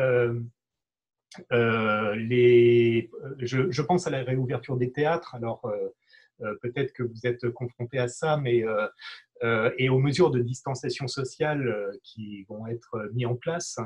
On se pose la question, qui est responsable? Est-ce que c'est le théâtre? Est-ce que c'est l'artiste? Alors, dans les textes qu'on a eus en France, en tout cas en ce moment, c'est la responsabilité du directeur de lieu. Ça veut dire que ça a été renvoyé. Hein, j'ai coutume de dire que plus on financiarise une société, plus on la judiciarise. Donc, comme il y a de l'argent de partout, il y a de la justice partout, il y a du droit partout. Et les gouvernements et les différentes collectivités ont finalement dégagé leurs responsabilités potentielles sur les directeurs de lieux. Donc ça peut être effectivement, on dit bon, effectivement on est des grands garçons, des grandes filles, on sait ce qu'on fait et on fait comme il faut, ou alors on prend les décisions de dire bon, c'est trop compliqué ou j'engage ma responsabilité, on n'y va pas. Donc pour l'instant il n'y a pas de réponse, si tu veux, c'est-à-dire qu'on peut ouvrir, ce que tu disais tout à l'heure, on peut ouvrir, mais économiquement ça ne tient pas la route parce que tu es à un tiers de jauge. Parce que même en faisant le calcul, si tu veux, on nous a autorisé depuis hier à réouvrir à jauge pleine, enfin au-delà de 50% de la jauge. Mais si tu fais le calcul des places vides, tu arrives maximum à 70% de ta jauge. Donc de toute façon, il y a une vraie problématique à cet endroit-là. Mais après, voilà, est-ce qu'il circule plus, ce virus? Comme tu le disais, en Amérique latine, c'est une hécatombe. On voit que dans les Balkans, c'est en train de repartir. J'avais une copine de Slovénie qui me disait qu'ils sont en train de refermer la frontière avec la Serbie, qui avait été réouverte. Donc, moi, je suis très inquiet aussi sur l'automne, tu vois, parce que nous, nos dates de l'automne ont été maintenues, elles n'ont pas été annulées d'emblée, donc on est plutôt content. Mais je ne sais pas si ça referme de partout, si mes comédiens bulgares, qui sont la moitié de nos distributions, vont pouvoir nous rejoindre, si on va devoir répéter, parce que c'est pareil, si je remets une équipe de 19 personnes en répétition, il y a une économie là derrière. Et c'est pas juste bon allez on y va quoi. S'il faut adapter nos spectacles, ce que tu disais, à une ville, modifier nos spectacles si jamais on doit en arriver là, c'est du temps de travail, c'est du salaire et il faut qu'on puisse le faire quoi. Donc je sais pas, je suis un peu, tout ça est là posé et on n'est pas encore tout à fait dans la résilience, hein, on est plutôt dans le tri encore. Oui, j'entends bien, effectivement, il y a des étapes pour être dans la résilience et il faut pouvoir y arriver, c'est tout à fait vrai. Moi, je voulais alors aussi poser une question qui va traverser tous nos tables rondes de résilience. C'est la question des artistes femmes, en fait. On essaye d'être attentif à ce sujet. Est-ce que vous avez rencontré des problématiques spécifiques au fait d'être une artiste femme pendant ces périodes de crise? Donc, on a bien compris qu'on parlait de la crise du Covid, mais également d'autres crises potentiellement.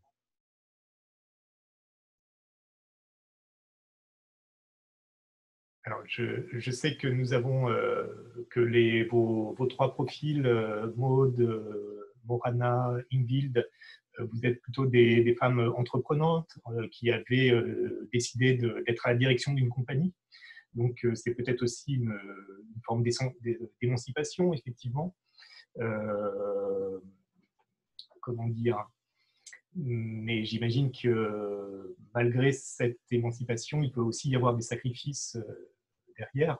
Alors, je ne tiens pas forcément à connaître votre vie privée, mais moi, c'est vrai qu'il y a une question qui m'interroge souvent lorsque je voyage dans différents pays.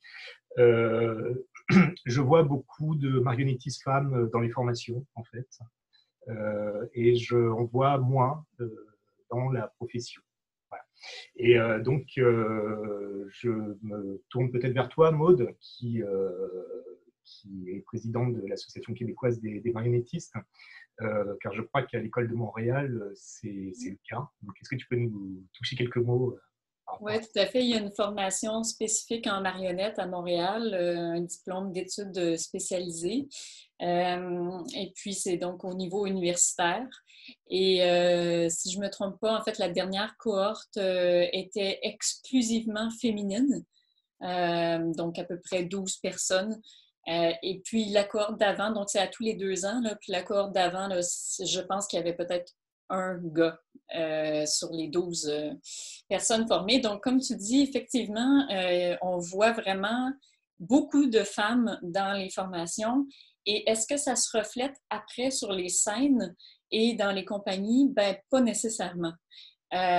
Puis donc, c'est sûr que c'est effectivement, c'est en parallèle, ça n'a pas un lien direct avec la crise qu'on vit actuellement à cause de la COVID, mais c'est une crise qui est là avant. Je pense qu'ici, on n'est pas dans un endroit où est-ce que c'est le pire pour les femmes. Je pense qu'on a quand même accès à beaucoup de choses, on a quand même une certaine égalité, mais reste que quand même, il y a des inégalités encore maintenant au niveau des salaires des artistes. Quand on compare les salaires des hommes, les salaires des femmes, il y a quand même des grandes différences. Et il y a une étude justement aussi qui a été faite pour démontrer à quel point au niveau particulièrement des postes d'importance dans les grands théâtres, dans les institutions, donc au niveau des auteurs et au niveau des metteurs en scène, eh bien, là, vraiment, il y a une grande différence. On voit beaucoup plus d'hommes et beaucoup moins de femmes. Et le domaine dans lequel on voit un peu plus de parité, c'est dans le théâtre jeune public. Je vous laisse voir qu'est-ce que ça veut dire par rapport à notre rapport à la femme. Donc, c'est sûr que à travers cette crise-là, c'est trop tôt, je pense, pour voir qu'est-ce qu'on va apprendre de ça ou qu'est-ce que ça va donner sur le rapport homme-femme, sur la parité, l'équité, l'égalité. Puis il y a toute une problématique aussi avec la diversité culturelle. Est-ce que c'est un moment justement pour peut-être se les poser, ces questions-là, puis repartir sur des meilleures bases? Certainement. Est-ce que ça va être fait? Je ne sais pas. Mais voilà, c'est sûr que comme tu le disais, moi j'ai choisi il y a plusieurs années de partir ma propre compagnie pour peut-être justement m'assurer d'avoir un travail, mais bien sûr aussi parce que j'avais envie de créer mes propres projets comme n'importe qui, mais c'est sûr que ça fait en sorte que finalement, c'est notre projet de vie aussi, la compagnie. C'est très difficile d'avoir une famille à côté de ça. Moi j'en ai pas, j'ai pas d'enfants personnellement. Il y en a quelques femmes qui dirigent des compagnies et qui ont des enfants aussi, mais c'est plutôt rare. Donc, c'est quand même, je pense, un sujet sensible, mais sur lequel il va falloir finir par se pencher dans nos sociétés.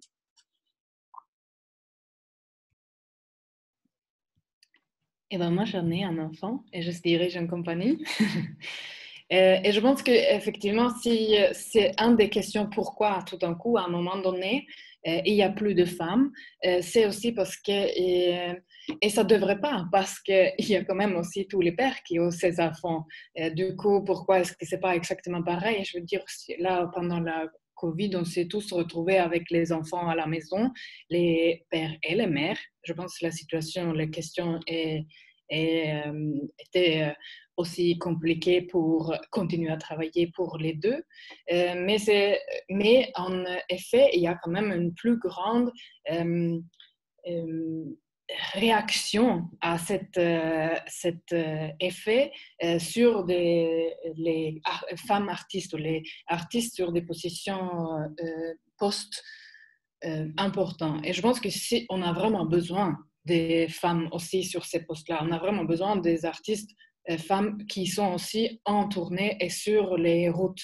Et si on continue à avoir ça, il faut aussi commencer à mettre en place des systèmes d'aide pour que c'est possible de continuer à faire une vie d'artiste et de avoir un enfant. Je veux dire, c'est pas impossible, c'est tout à fait organisable, mais ça sera beaucoup plus facile et beaucoup plus faisable si il y a plus de soutien. Et ça, du coup, c'est soutien dans les compagnies, mais aussi par les structures et par toutes les institutions en général, qu'il y a c'est quand même normal aussi de pouvoir avoir un enfant et continuer à travailler.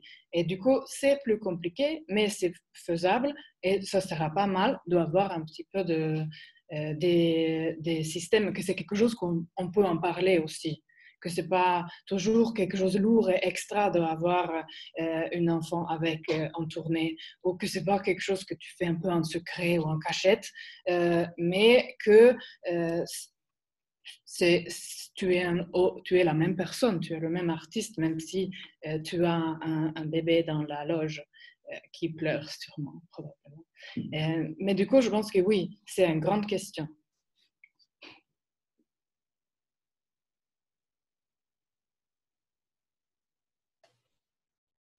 Merci. Morana, tu voulais dire quelque chose ou d'autres personnes? En fait, je pense que la question elle est toujours actuelle. J'ai pas, c'est vraiment un nouveau sujet à ouvrir, donc j'ai pas grand-chose à dire maintenant par rapport à ça.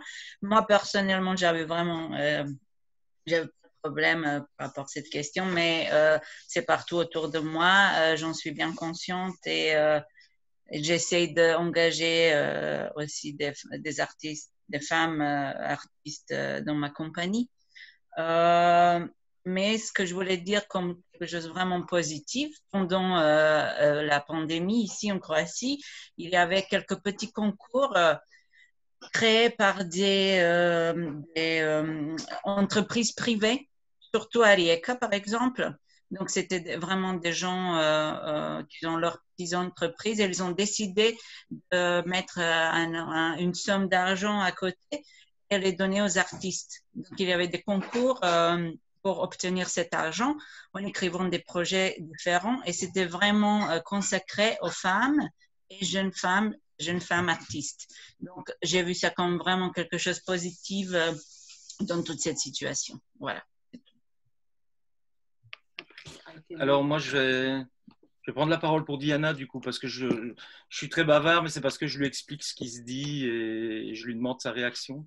Et Diana m'expliquait qu'en fait, elle a joué avant de créer sa compagnie dans une troupe de théâtre, qu'elle était la première femme dans la région d'Hébron à monter sur scène et que du coup, ça restait très compliqué dans ce pays parce qu'il y a l'idée qu'effectivement, une femme ne se donne pas en spectacle. C'est en train de changer énormément. Moi, je le vois avec elle déjà, qui a créé sa compagnie, même si effectivement, elle s'adresse beaucoup au jeune public. Donc, je rebondis sur ce que Maud disait. Par contre, elle a quelqu'un qui travaille avec elle, qui, elle, a pour projet, donc une jeune femme qui a pour projet de raconter dans des histoires dans les coffee shops Donc le coffee shop palestinien étant l'endroit où on sert le café, c'est pas l'équivalent hollandais. Et donc là, elles sont très inquiètes parce qu'elles trouvent que c'est très courageux, mais qu'en même temps, il y a des inquiétudes à avoir sur les réactions du public. Voilà. Merci. Je pense qu'on a abordé quand même beaucoup de questions. Peut-être Valdette ou Frédéric, vous voulez aussi réagir sur ce sujet? Pardon.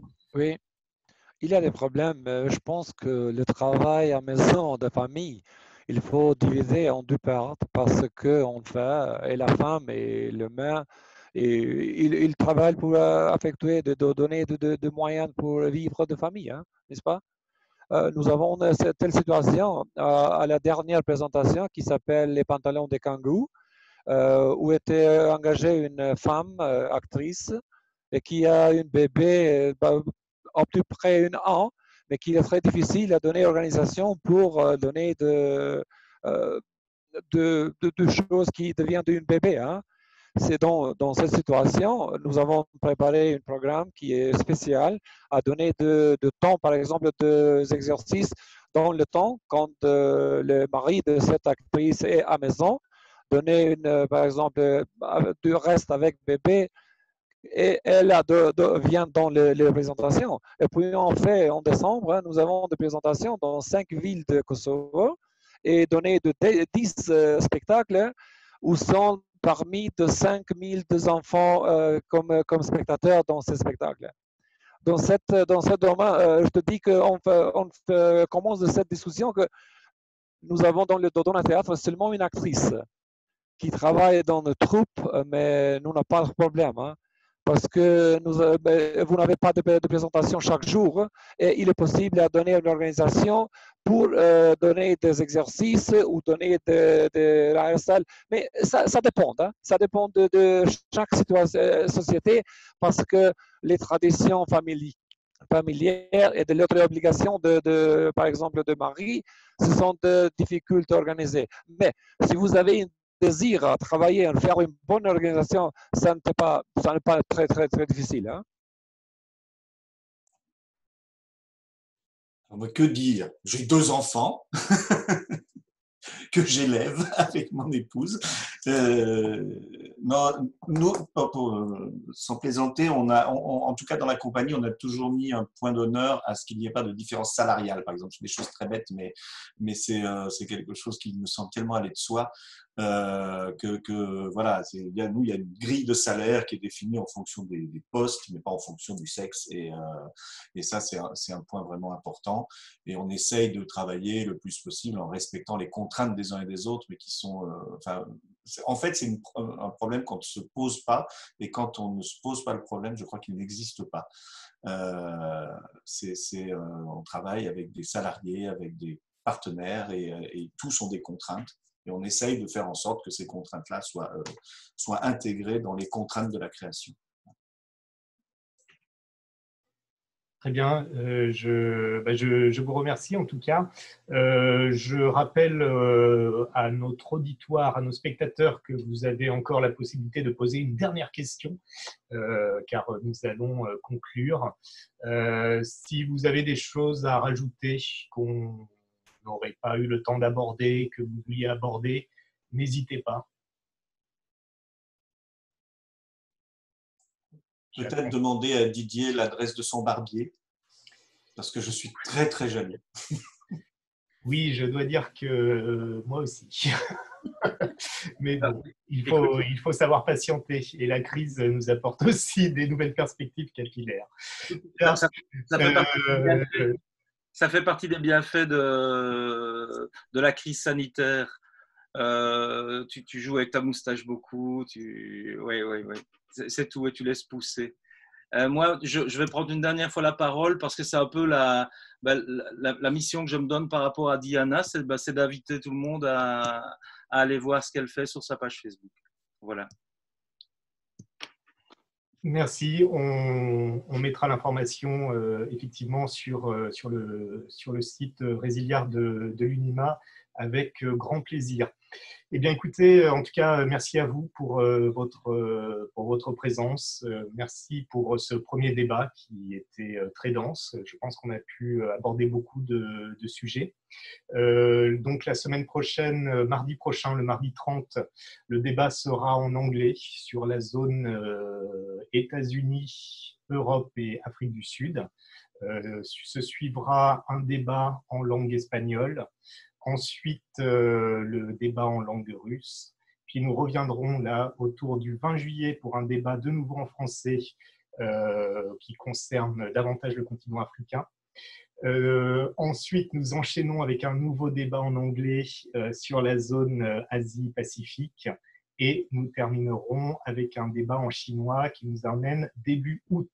Les débats reprendront ensuite, enfin les tables rondes, pardon, ce ne sont pas des débats, c'est aussi du témoignage. Les tables rondes reprendront à partir de septembre, après une pause en août, donc, et nous alternerons des tables rondes nationales et transnationales avec l'appui des centres nationaux de l'UNIMA. Vous retrouverez toutes les informations sur le calendrier. Alors, détail pratique, eh bien, je vais mettre fin au live Facebook. Voilà, c'est fait. Je vais arrêter l'enregistrement, mais je vais inviter